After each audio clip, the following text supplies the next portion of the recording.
Welcome to Cross Culture New Mexico. I'm Mark Tross. Sure to join us online at crossculturenm.weebly.com. Like and share our Facebook pages. Subscribe to this YouTube page. Follow us on YouTube and connect on LinkedIn plus other social media sites.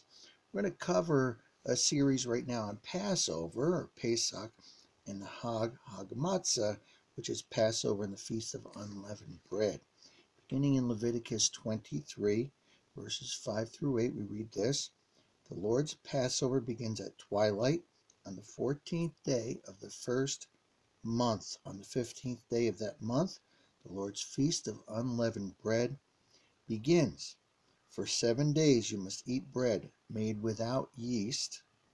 On the first day, hold a sacred assembly and do no regular work.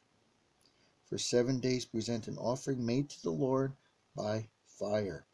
And on the seventh day, hold a sacred assembly and do no regular work. I want to encourage you to check out our series on the Sabbath as well.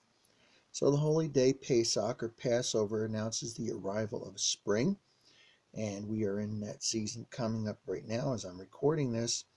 It is a feast day. Notice God changes the new year to this specific time of year of Passover.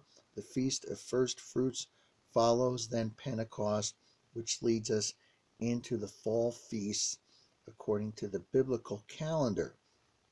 Now, the meaning of Passover is found in Leviticus 23. The Hebrew word Pesach means to spring, to jump, or to pass over. And it is a historical reference of the deliverance of Israel. But the New Covenant tells us that Christ, or Messiah, is our Passover lamb, that we are children of Abraham. He is our father of faith, and without faith, in both Old and New Covenant, it is impossible to please God. Don't you want to please God? So the increasing hardness of Pharaoh's heart, which you can read about in Exodus 12 and throughout those passages of Scripture, is what we call the historical Passover.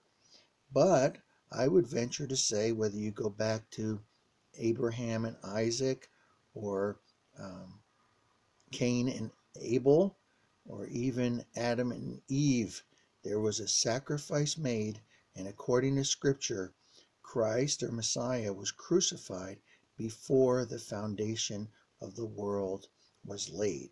So I would ask you the question, when actually, in God's mind, did Passover begin? Okay, so Exodus 12:13 I mentioned, when I see the blood, God says, I will pass over you. No destructive plague will touch you. And that's the historical meaning of Passover. We'll cover more on the traditional Jewish observances in our next segment. Thanks for joining us. Check out our website, crossculturenm.weebly.com.